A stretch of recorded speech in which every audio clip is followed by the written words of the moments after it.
శ్రద్ధ పనికి రాదు అనేవాడు ఆచార్యుడు. నువ్వు చదువుకున్నా శ్రద్ధగా చెయ్యి. ఇతరులకు ఎవరైనా కాఫీ ఇస్తున్నావు అనుకో, అది కూడా అశ్రద్ధ పనికిరాదు, శ్రద్ధగా చెయ్యి. శ్రద్ధగా అది ఇచ్చి కాఫీ కూడా శ్రద్ధగా ఇయ్యి. అశ్రద్ధ పనికిరాదు. నీ ముఖంలో ఎన్నడూ అవినయం కనిపించకూడదు. నీ కళ్ళలో కానీ నీ ముఖంలో కానీ అవినయం కనపడకూడదు, గర్వం కనపడకూడదు. ఆ ప్యూరిటీ సంపాదించండి. విష్ణు నారాయణని స్మరణ చేయండి, నారాయణని ధ్యానం చేయండి. మీరందరూ పవిత్రులవ్వండి. మీరంతా ఏకాగ్రత సంపాదించండి. ఆ లోపల అంటే బ్రహ్మం ఎంత పవిత్రంగా ఉందో అంత పవిత్రత సంపాదించండి. ఆ వస్తువుని పొందండి, తరించండి. ఈ కర్మ చక్రంలోంచి, జన్మ ప్రవాహంలోంచి, అశాంతి నుంచి విడుదల పొందండి. ఈ ఎలక కన్నాలలోంచి బయటికి రండి. ఎలకలు చూడండి, కన్నాలు చేసుకుని ఆ కన్నంలో ఉంటా ఉంటుంది. మళ్ళీ ఏదో ఎక్కడో బయటకు మేతకు వచ్చి మళ్ళీ ఆ కన్నంలోకి వెళ్ళిపోయి ఆ కన్నంలోనే మళ్ళీ బయటకు వస్తుంది. మనం కూడా అలా కన్నాల్లో ఉండి బతుకుతున్నాం. ఏదో దొడ్డు వేసుకున్నాం, ఆ దొడ్లో బతుకుతున్నాం. ఆ కన్నాల్లోంచి, ఆ హోల్స్లోంచి బయటికి రండి అంటాడు ఆచార్యులు వారు.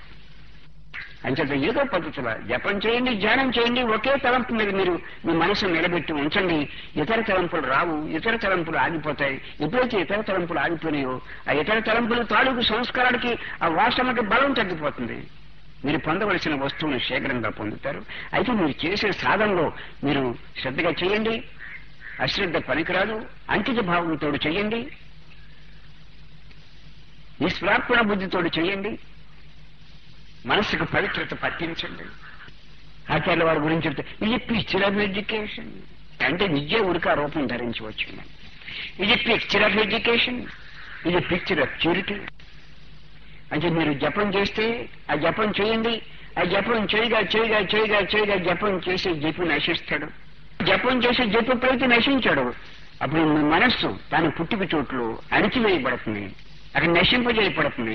మనస్సు నశిస్తే మనం పోతామని అనుకుంటున్నాం. మనం పోము. మనం ఎవరిగా ఉన్నామో వాడిగా ఉంటాం. మనం మిగులుతాం, అంతటా ఉంటాం. మనకు అఖండ స్థితి కలుగుతుంది, అద్వైత అనుభవం కలుగుతుంది, అమృత అనుభవం కలుగుతుంది మనస్సు నశిస్తే.